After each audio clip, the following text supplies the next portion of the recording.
All right. Okay. Right, now it definitely is past, so Yes, go for it. I'll get going. Okay, so again, welcome to our fourth webinar in our Parenting with a Coaching Mindset series. Today, we are focusing on parental self-awareness, acceptance, and leadership. I think it's going to be quite an exciting webinar. We have three amazing mums and coaches with us, and I'll be here in the background facilitating. I'm not going to be a panelist as such in this webinar because I'm not a mum, and I feel that this needs that experience from parents and that input from parents, but I might jump in every now and then. With us, we have Komal, Smriti, Lorraine, Moos, and Tracy Brown, and I'm sure they'll all introduce themselves a little bit more when we start. It's going to be an hour long, and I don't know if anyone managed to make last week, but last week's webinar was on difficult conversations with your kids. It was good fun. We had a laugh. We had some interesting conversations, that was for sure. So if you missed that, I highly recommend that you go and check that out. And I will get going. Oh, and before I do, if you would like to ask any questions in the chat, you can, but please select to all panelists and attendees, and then everyone can see your questions. I will keep an eye on the chat box and ask any questions that pop up that are relevant. Okay, right, so over to our first section in this, which is self-awareness. So I'm wondering, panelists, if one of you or all of you would like to answer this following question. How important is paying attention and focus to your inner landscape as a parent? And to do that more than focusing on the actions and behaviours of our children. So how important is the inner landscape of being a parent? And I would like to start with Tracy, if that's okay. And I will just unmute you, Tracy. There you go. Thank you for that. Yes, so self-awareness as a parent is important because that actually helps us be aware of our own triggers. And it will help us be cognizant of what may be happening within us that is causing the trigger versus focusing on the behavior outside of us that we can't control. So when somebody in our lives, whether it's a child or a spouse or a coworker or anyone else outside of us is behaving a certain way, oftentimes our reaction can be to have it be about the way that they're behaving. And we can't control that behavior. And then that goes into a narrative that plays out in usually fairly predictable ways. But when we're self-aware, then that will help us realize what it is that inside of us that's creating that. And I'll just give you a super brief example. It just came up for me within the last week or so. I was in a situation where somebody, I don't even know if they necessarily did something, but it was their state of deep being bothered me. And I found myself getting into this sort of narrative about, lack of respect and smugness and this and that and the other thing. And it was at one point in my life, and not that long ago, that would have really just been what had stayed with me. And I would have formed an opinion of this person, and every interaction would have just built on that. With self-awareness, I was actually able to think, well, what was happening within me? What was going on at that moment? Why did I feel like I wasn't being respected? And why did I allow myself to not be respected if that's the case? And then that actually brought a different element. Instead of it just being like a black and white, almost like stick figure story of this person against me, it brought some color into it. And it actually brought some awareness of the fact that there could be other things that I wasn't actually aware of what this person's motives were. And that the only thing that I really knew was how I was reacting and looking at why. Thank you, Tracy. Komal, I see your hands up. Hi, good morning, everybody. It's a very, very interesting topic, and I believe whatever we've discussed so far in last few webinars, self-awareness is the key to everything. To me, it seems like, there's a pattern that we all follow in our living. We all live quite vicariously. We sort of follow the life pattern of our previous generations, our parents and people around us, and we sort of go on carrying quite a lot of things from them. And I think what self-awareness does is that it breaks that pattern of living vicariously. It puts us more in touch with us, our life, our journey, and then enables us to take decisions independently. And so it sort of helps us break away from that mold, because when we are carrying the learnings of past, we end up carrying a lot of traumas also from the past, which is from our parents or the previous generations. And then somebody need to sort of stop passing the buck on to the next generation and resolve. So being self-aware sort of puts us in that place where we actually start to resolve things and learn from them also. So that's what my take is on self-awareness. And it doesn't happen till the time we are aware of, like Tracy said, of our inner scape, and ask ourselves this question as to what is happening in me, and like she's used a very important word, that is trigger. Knowing what triggers you and makes you in a reactive state of mind instead of thinking through and responding better. Thank you, Komal. Something you said then really stood out to me, which was stop passing the buck onto the next generation.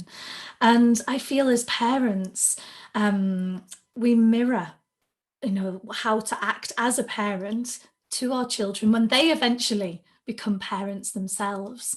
And it's always important to think of that future impact as well that we might be having on our children and their potential parenting style. And I'm wondering maybe if we could look a bit more into the inner self, that inner landscape, and how we should be focusing on that more than on the actions and behaviours of our children. So kind of looking more at ourselves. And I'm wondering, Lorraine, if you could jump in. Unmuting. Yeah, really very, very relevant perspectives from both Tracy and Komal. I look at it, I would say even one step further back to say, it's like a canvas, just pretend that we're a canvas. And to understand who we are, because we can't give what we don't have. In understanding the perspective, first of all, perspectives are different, even within the family. If you have 3 children or 2 children, each child, you're the same parent. And you may be acting a certain way, but each child receives something different. So first of all, understanding who we are as people, totally from ground zero, I would say, quieting down, understanding triggers, as Tracy said, understanding, so that would help us understand our responses. But more than anything is to, I would say, treat ourselves as a canvas. And there are things that are beautiful that we can learn, that we keep, and there are things that we want to imbibe in ourselves and carry that on. So, there's a really nice poem by Khalil Gibran. If you don't mind, I'd like to read it at this stage because it almost sets the tone for the meeting. He's, if for those of you who are not familiar with Khalil Gibran, he's a philosopher, a poet, a writer, I don't know how many centuries ago. And this is something that he wrote in his book, The Prophet, on children.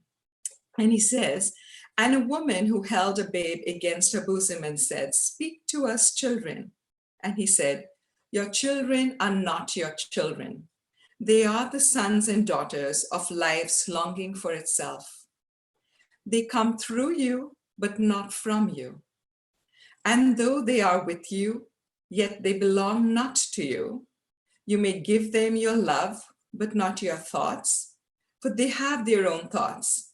You may house their bodies, but not their souls, for their souls dwell in the house of tomorrow, which you cannot visit, not even in your dreams.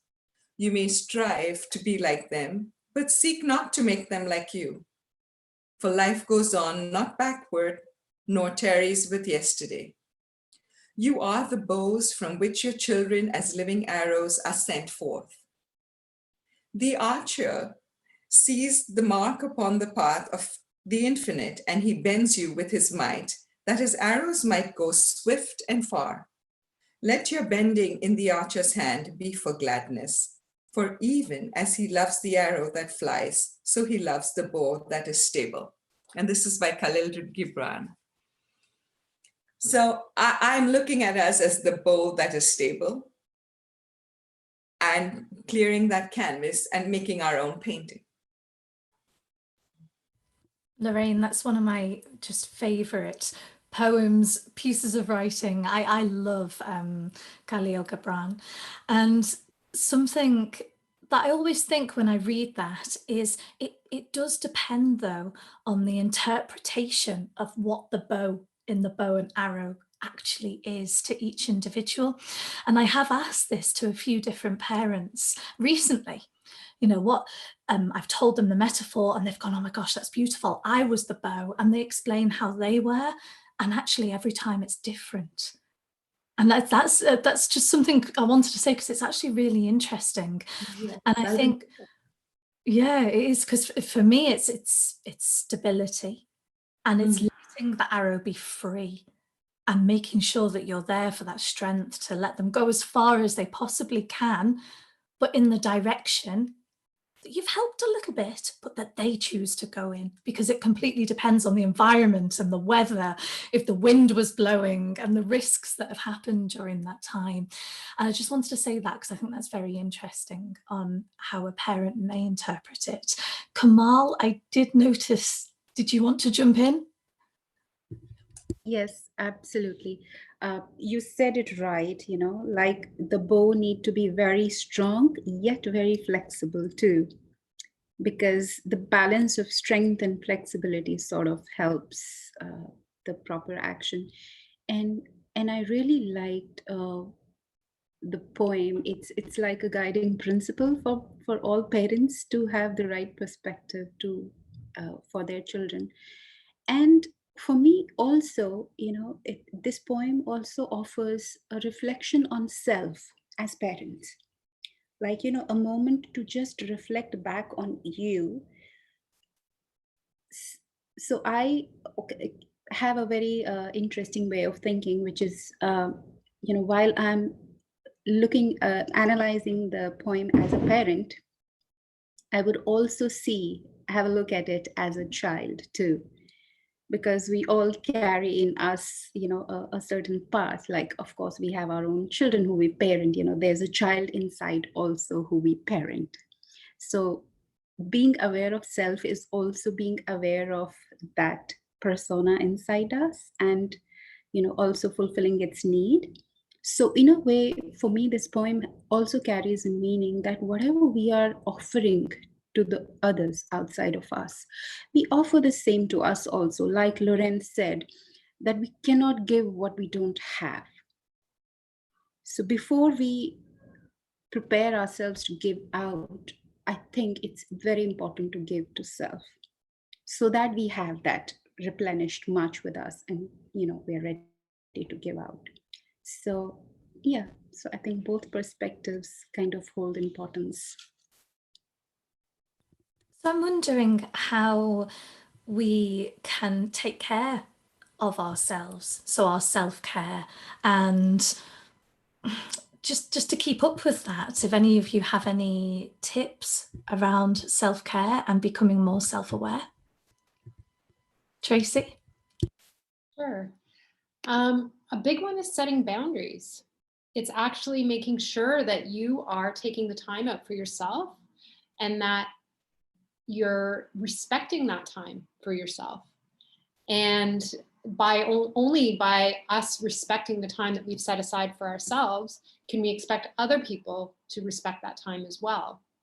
A lot of times as parents, we are tempted to make sacrifices for our children. That's what especially mothers, that's what motherhood is portrayed as in many cases. And of course there are sacrifices that we have to make, absolutely.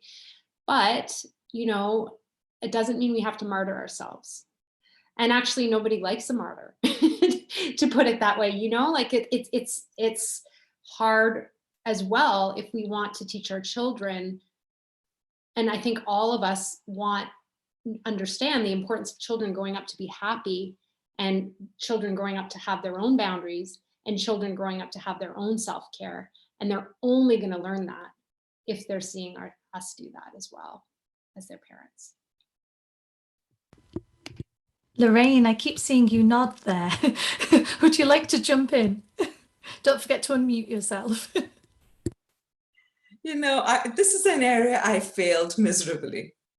So I'm talking about it from a viewpoint of somebody who did not learn this in the early years. And in fact, when Tracy said, and then how can we teach our children to model this? We can teach them how to model this because they don't want to be what you were or how you were. Seriously. I've been specifically told this by my daughter. She says, Mom, you're like my role model, and I'd love to follow everything you say, but what you do. But that's one area I never want to be like you. You just never put your name on the list. So she saw how not to be from seeing how I was. And I guess, I've been reflecting a lot, and I've changed, and I'm really fortunate that I have a family who actually really didn't want me to be that. I was just like on autopilot. Sometimes you could be in a situation where everybody expects you to be that. I have people who have said, oh my gosh, and now my son is married and he comes with this child and I still have to do this and so has to do. My family's not like that. They're really very helpful and supportive. So they can't understand why I'm so crazy. And so I had to do a lot of soul searching as to understand why I was on autopilot doing that.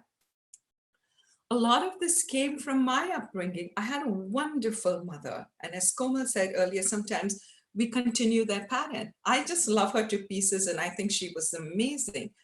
And without quite knowing it in this area, since I didn't reflect too much, it's something I just carried on and was, until my children grew up and they said, that's not right.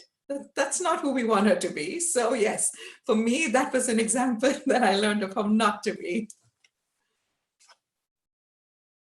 Thank you, Lorraine. I thought that was quite interesting, actually, because I know when we're teenagers as well, we do try to be ourselves and to move away from how our parent was and find our own identity. Yes. And even when parents have tried so hard, the teenagers still trying to find themselves, and sometimes that isn't reflected until they get older, and then they realize how amazing their parents were. Thank you, Lorraine. Komal, I noticed your hand up. Yeah, so I sort of resonated pretty well with what Lorraine said, because in certain phase of my life, I've been like that, just giving, and never taking time for myself. And I do understand that sometimes that is what is required because the children are younger or smaller, or their needs are a priority, but not always. That's not the situation that stays always. And then coming to the beginning of this journey, I realized that why I was doing that, because I was somehow finding my sense of self so deeply invested in just giving that I was overkilling myself. And that I see quite a lot of people around me doing. And that's not right, because at some point of time, your energies deplete and you become so tired that you can't give no more without getting absolutely frustrated. And then you think that, oh, I'm not giving, so I'm not a good mother, and all those sort of guilt or things come. And it becomes so hard for you to ask things for yourself. So it's self awareness sort of helps put things in perspective, where it teaches you to ask for yourself. And as Tracy said, draw up boundaries. For some people it's just not easy. It comes in a very, very hard way. It comes in a very difficult way. And even when you start to draw boundaries, you start to feel that guilt. Oh, am I doing it right or not? I've also learned it the hard way, but it's a very good lesson that I've learned. And it makes it very easy for me, because I've experienced it, that when you start to take out some time for yourself, when you start to give to yourself, you're actually helping people around you far more than, and then you're also not invested just within your false ego that, oh, I'm the giver, I'm the, giving. Some people will think that asking or receiving is very selfish, or how you could do that. I would say that just trying to be the giver at all times is the most selfish thing you're doing, because you're not allowing others the opportunity to do things for you, to give you.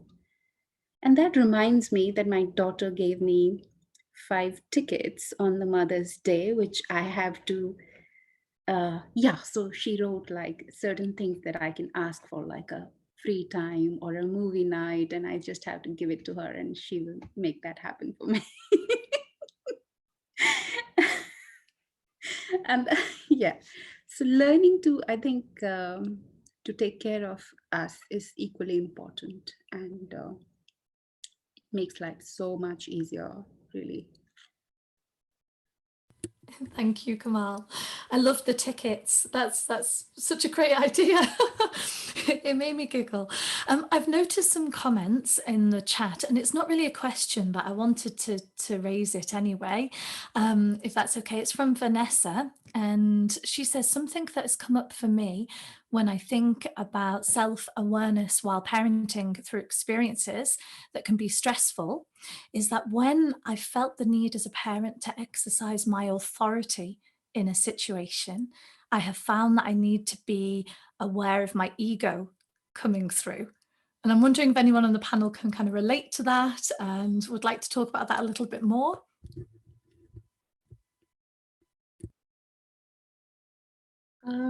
I definitely can relate to that. I think that a lot of times when I'm reacting to something, it is because I'm thinking about how it reflects on me.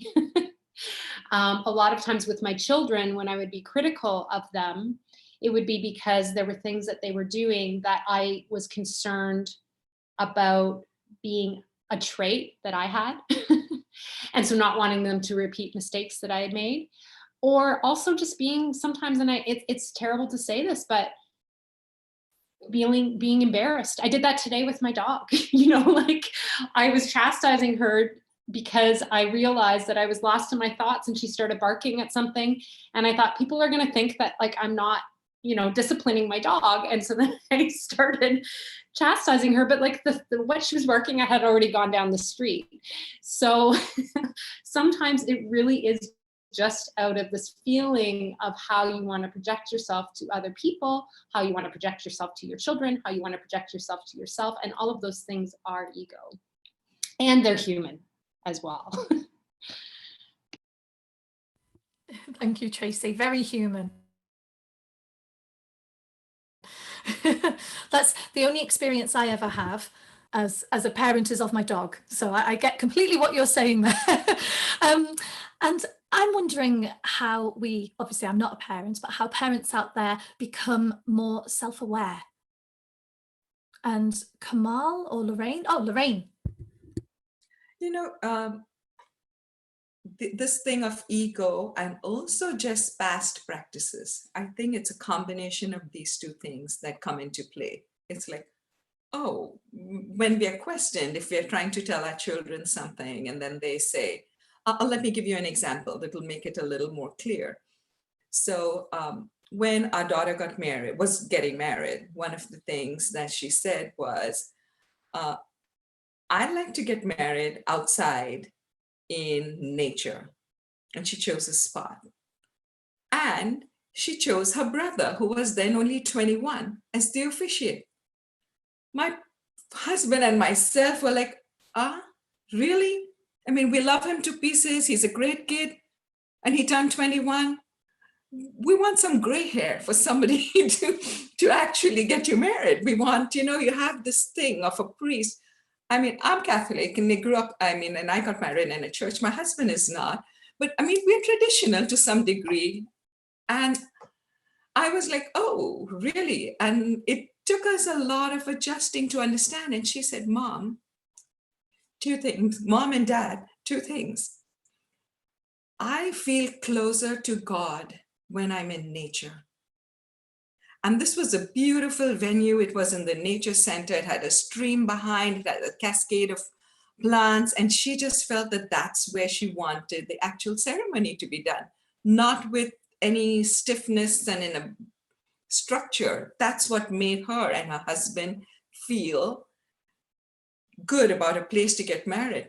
It took us a long time to wrap our minds around that. I mean, not that we argued, but I know the process we went through. And not that anything she was saying was irrational, it was just generations of how it should be. And then the thing about having her brother be the officiant and marry her when he was 21. And, we knew somebody who was this amazing judge / attorney who, would be, had a stature and who could get them married. And she said, so what does that do for me? He doesn't know me personally. And she said, Mom, Dad, why do you think that wisdom is related to age? And we said, oh, you're right. So I want somebody, and both her and her husband just get along with my son and think he's amazing. And he is amazing. But in our minds, he's an amazing kid. He's 21. I mean, no, we need gray hair to get you married.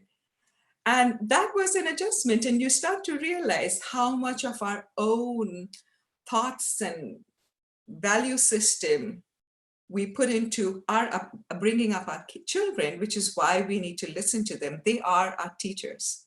And we have grown so much because when you bring up your children to be independent thinking, you have to be ready for that, okay? Because they're constantly, they're used to engagement. They will constantly be telling you things or discussing things with you, asking you things and pushing back. So thank you, Lorraine. I got distracted because somebody wrote something about they would like to raise the issue of divorced parents. So sorry.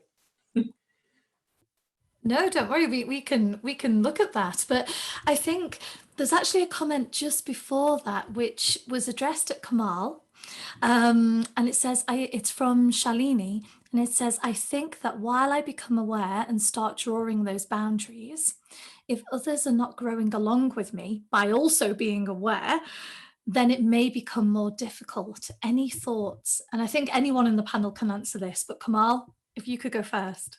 Yes. Thank you so much, Shalini, for putting that question.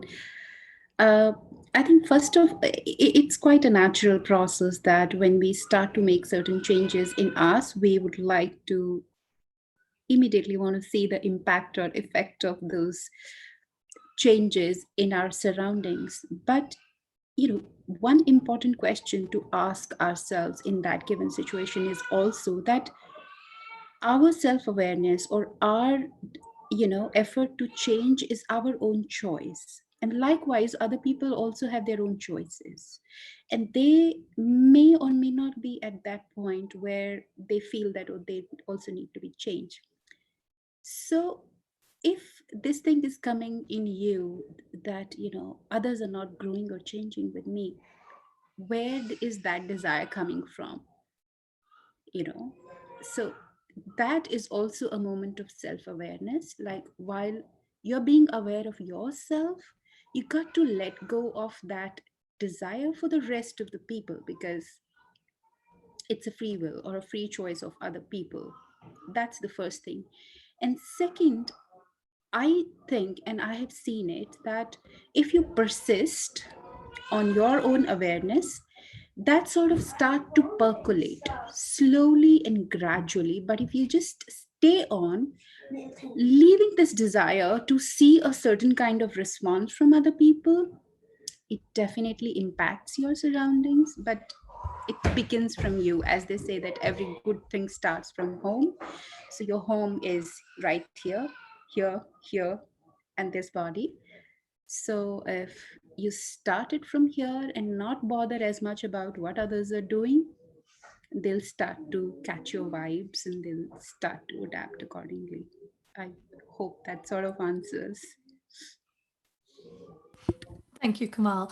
Lorraine or Tracy, would you like to add anything? Okay. If not, there's been a comment made from Silvana from Uruguay, and she has said, I would like to raise the issue of divorced parents.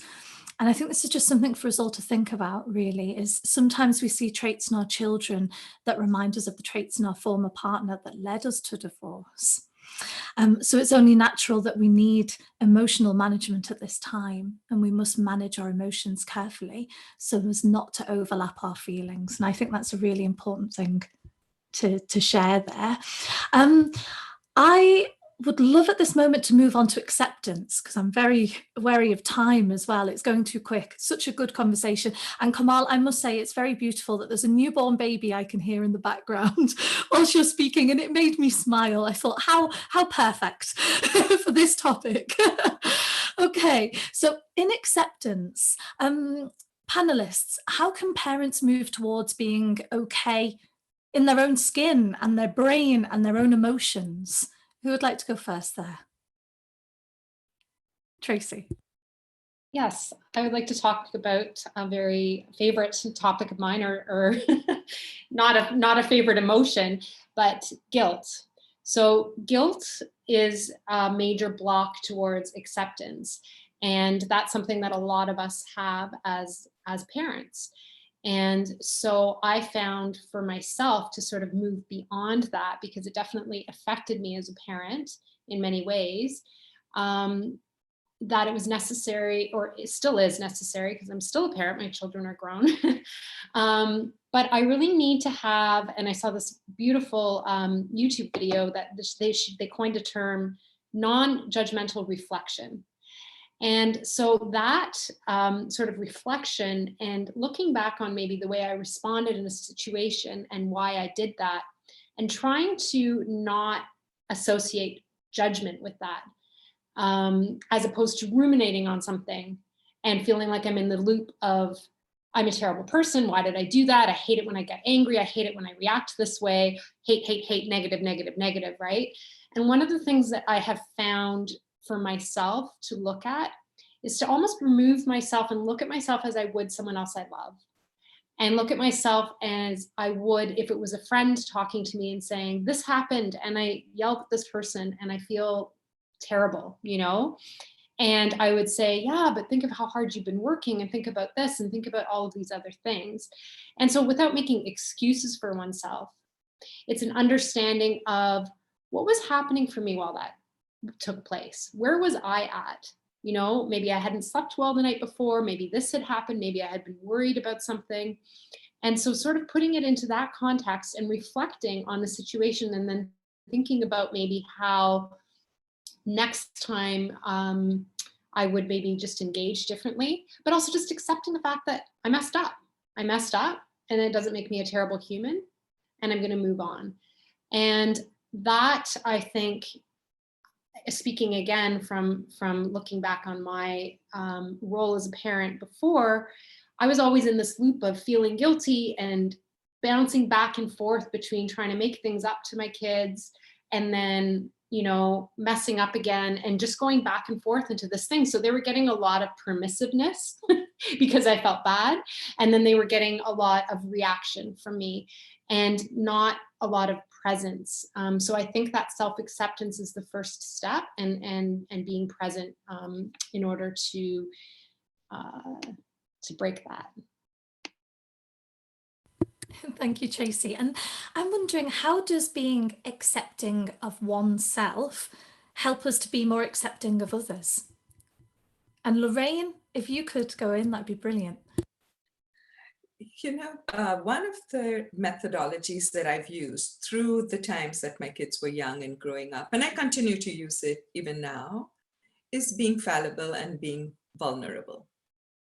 Which doesn't mean that, everything is okay or everything. There may be some things that you're working with and through that you need a longer time. But discussing it, being open about it, and saying, hey, I'm struggling with this, or I didn't like how I didn't like what happened then. I'm thinking about how to do this better. Oftentimes I'd ask for help. I'd say, could you call me on this every time you see me doing this? This is not something I like about how I respond or how I react. I'd like to respond. I would ask for help. This does a couple of things. One is it creates a different level of trust in the family. Because you're out there, you're not showing up as perfect. And I recall telling my children this. I said, you guys are not the only ones who's learning. I'm learning too. And as long as I'm living, I'll be learning. I do believe that when our learning in this life is done, we're dead. So I say, like, if I'm 90 years old, there's the next aspects I'm going to learn. And there's some things you guys see differently that I haven't seen. And there's some things that I can share. So it becomes more of a conversation. It becomes more of an exchange. And you'll be surprised from how early you can engage with your family in this kind of a conversation. You do not have to wait for them to be in their 20s. I started doing this when they were like 3 and 6 years old. And I would actually ask their feedback, because having been in corporate for 12 years before I became a stay-at-home mom, I realized, I said, when we're at work, we get feedback from our supervisors. Who are my bosses currently? My children. So I started to ask them how I was doing and what did you feel? And of course they'd complain. Mom, when you did that, it made us feel so bad. Or, they'd write letters. But there was that engagement, and there's some things I didn't agree. And I'd say, no, I can't still see this. I need to understand more. And they'd accept it as my acceptance journey. So I think it resulted in a really, really healthy environment and exchange. That's one area I must say that I'm really satisfied with, having had that engagement. And it's a practice. It's not, to me, it was not hard, but it's a practice that is very well worth experimenting with. Lorraine, I wrote down 3 things that you said then that I've got to read back because they resonated with me. The first one was, as long as I'm living, I'm learning. I really like that. And that you asked for feedback from your children because they're your bosses. That was a great perspective. Thank you. And Komal, I'm wondering if you could expand a little bit on that, around self-acceptance and how important that is in family dynamics. To me, acceptance is like allowance. So when you accept yourself, that means you've allowed yourself to be who you are. And I absolutely believe that till the time you accept yourself completely, it's always difficult to accept people around you. But I'm not saying that it's not possible. There have been people, and I have been one of those people for a long part, who would have this absolute massive open heart for everybody outside, would accept people the way they are, but have been so critical about self. And that sort of takes away the authenticity from you, because you're different for yourself, you're different for other people. And it's so hard for people to gauge you, so hard for the people to understand you or know you, because you're not so self-accepting of yourself, you're not that open with the people outside of you. So that means you're not allowing yourself to come across the way you are. People would never know who you are. They would never know how to be with you, how to treat you. And that will never be able to create the kind of harmony you would like to have in the relationships with yourself, coming to you, and vice versa for the other people. So if there is no acceptance in the family members, whether you're not accepting yourself or whether you are very critical of people in your family, that directly impacts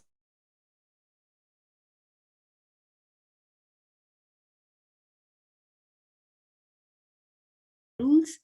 But we don't just create uh, crave for harmony in relationship.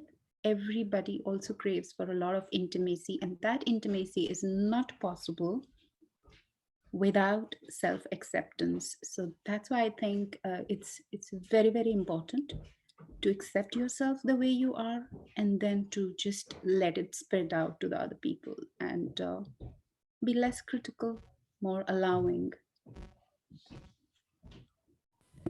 Thank you, Komal. And can we maybe explore a bit more about how that self-acceptance can create an environment of acceptance and openness within the home? And I'm wondering, Tracy, if you could jump in.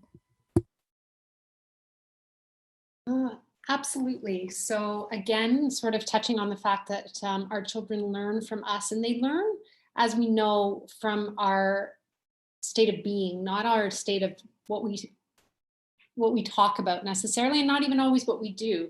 They're very intuitive, and they can sense when there's incongruence.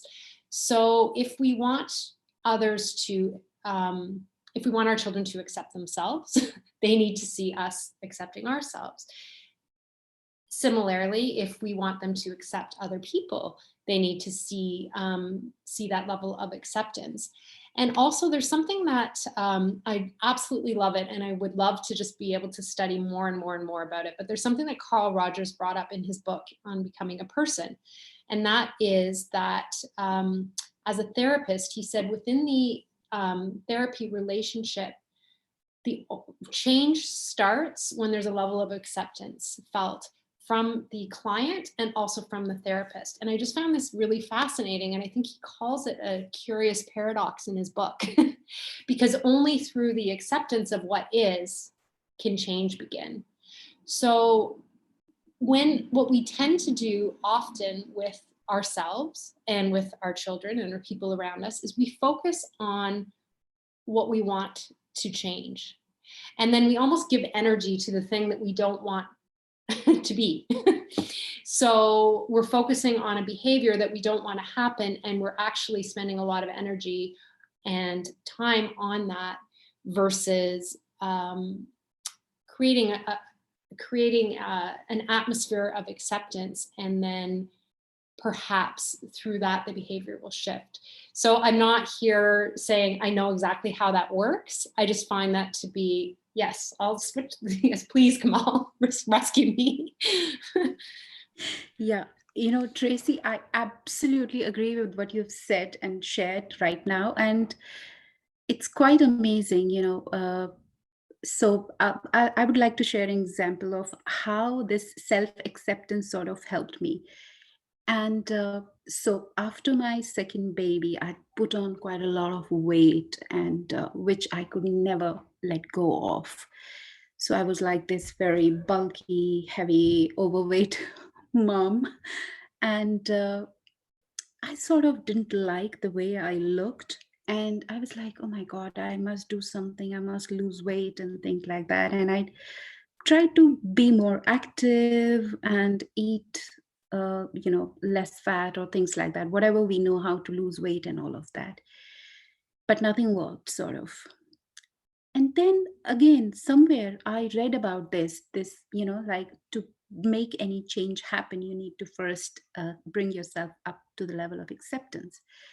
And so I sort of thought about it, and I said, maybe I'm not doing something in the right manner. So what I started to do and how it really worked was, I said, okay, first of all, I need to change this mindset of me not liking myself. This is who I am, my body supports my children. I feed them and they've come through it, and it's a sacred space for me. It's my body. I must love it the way it is. So I had this crazy thing. So I sort of spoke to my body like it's a living, of course it is living being. So I sort of spoke to my body and said, listen, I accept you, and I'm sorry that I had that negative point of view about you. And this, fat or whatever sort of supported me so far.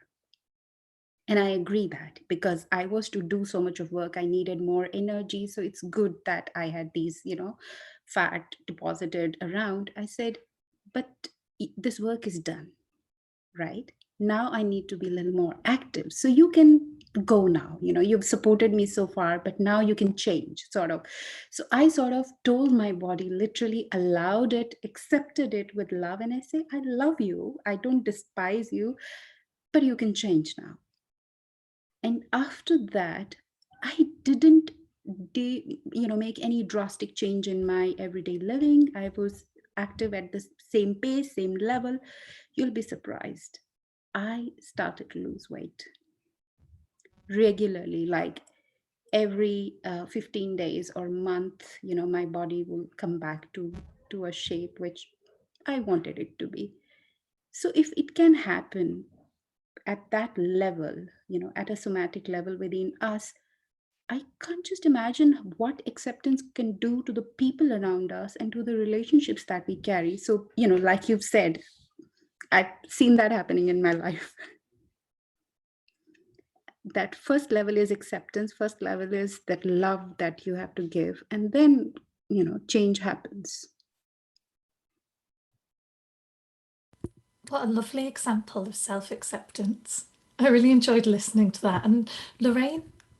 It's a brilliant example because it's very visual in a sense, and it's a lot of people struggle with that, and she can quantify it and measure. One of the things to add through this whole discussion is love. And in all these, whether we are trying to be better or change something within ourselves or externally, it is love. I actually was wondering about this whole parenting thing now that we're doing these webinars, and we have a bunch of friends. And I was a little amazed that almost all, 20 families, everybody has kids who are really happy, good, well-functioning people at all different ages and stages. And I asked one of them, I said, I wonder what it is. What's the common thread? And we started to find that there's two things. One is, of course, love that was unconditional. Different people had different challenges. Maybe not everybody was at the same economic situation and such, but there was love and there was openness. So when you're open, there is acceptance. When there's love, there's that feeling of acceptance. So they're all intertwined. And, there's so many ingredients in how to make the stew or the pot or whatever recipe you're trying to do. And it can be tweaked. But I think the main ingredient is love. And when you have love and then you layer that self-awareness, because then you're open and flexible, then you can keep tweaking it with whatever, your specific need is as a family, as a child, as each person. But it's that love. So Komal, it's interesting that you had that self-love, which your body listened to. I haven't read too many of his books, but there's an author called Bruce Lipton, I believe, if anyone is familiar with him, where he talks, you are, about the biology and physiology of emotion. So. Thank you, Lorraine. Komal, did you want to jump in there? I was just trying to say to Lorraine that yes, I've heard about Bruce Lipton and read a bit about his work, not much in detail, but really all these things are, and she's right, love is that secret ingredient for everything to become possible in life. It's again like a child. So if you want a child to do something, you can make them do anything with a lot of love and patience. But if you just whack them and say that, oh, you're not good and I want you to do this, what you do is you take away their self uh, respect, and then you take away their confidence. And same thing happens with us also.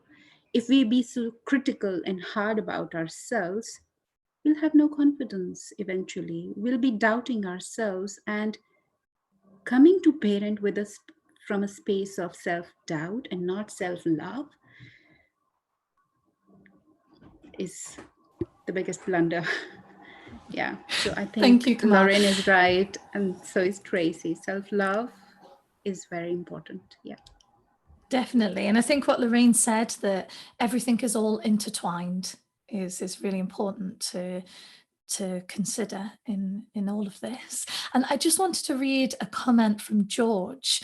It's not a question, but I think it's a really good comment to make. And George has said, when I have difficulty parenting, I can accept that it does not influence my self-worth in any way. And learning to accept ourselves can be a challenge, especially when we have been hyper-focusing on our negative traits.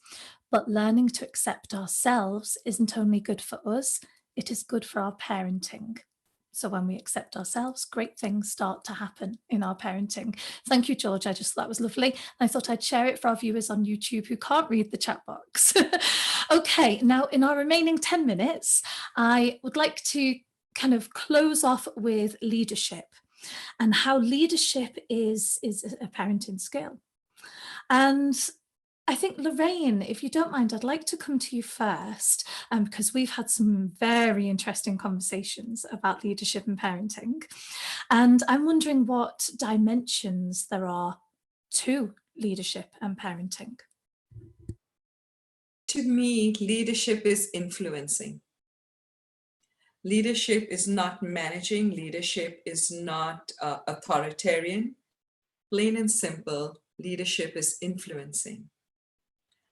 And parenting is leadership because parenting is influencing.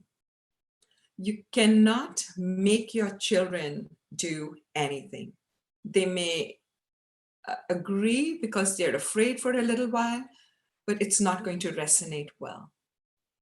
But if you model a behavior that they feel that, whoa, I would love to be like that, that's influence. And you've been successful as a parent. So to me, that's, and that's why I want to bring that into the organization, because I coach senior executives. The whole environment in the company and the culture, if you will, starts from the top. So oftentimes when companies bring me in to talk to their leadership team, I first sit with the CEO and get a 360 and understand what people think about him or her and how they think about what they'd like to be the company to be, because that is influence. You can't say one thing and be another. You have to be the change, or you have to be what you want. And then the tweaks happen. Very nice. I like that very much. Do you know, you reminded me of a quote I've heard. Now, I don't know where I've heard this quote. I cannot quote the person that said the quote, but it stuck in my head. So someone somewhere said, leadership is literally lead a ship. And that's, for me, as for parenting, you are literally leading a ship through to safety, to reaching its destination, to going on its journey. There's so many different areas to that metaphor. So that's what really resonated with me then. Thank you, Lorraine. And Tracy. Yes, well, sort of further to what Lorraine was saying about influencing, and I was thinking about the most influential, oh my goodness, and inspirational leaders. What do they have? They definitely have charisma, but they also have passion. They actually have a sense of passion and a sense of purpose about what they're doing. And so, again, as parents, are we passionate about what we're doing? Are we showing an authenticity to our children and to our family about our roles as their parents, about our roles in our outside world, whether or not that's, with other people or in the workplace or with their teachers? Do we come home and have disempowering conversations where we're venting about things that have happened and then showing perhaps an incongruence to them? So I think that, it's really important for us to be really authentic and really passionate about what we're doing. And also, and I've seen a lot of this, is a lot of times as parents, we have ideas about what we want our kids to do, and we'll sometimes really sort of try to propel them into leadership roles. But is that what they want? Is that what they're passionate about? So that's, I think that's something that's really important to think about. Thank you, Tracy. Do you know, today I've been developing a youth course at Kocharya, and focusing on passion and purpose and meaning. And that's something that I've been looking into today, is with parents kind of deciding on the purpose for their children. And that's what we think is right for them to be able to achieve. But actually, everyone has their own unique kind of purpose and passion, and we're there to help steer them towards that. So thank you for sharing. And Komal, I'm wondering what type of leadership that we should try to be exhibiting as parents, as an example for our children. Leadership has always been quite a curious issue for me, because I happen to believe, and I think that we all are leaders and we all are followers also. We just choose where we lead and where we follow, sort of thing. And there was a very interesting talk on YouTube by Simon Sinek, where he says that parenting is the closest thing to leadership. And it's quite interesting for anybody who would like to go and watch it. It's a very beautiful perspective.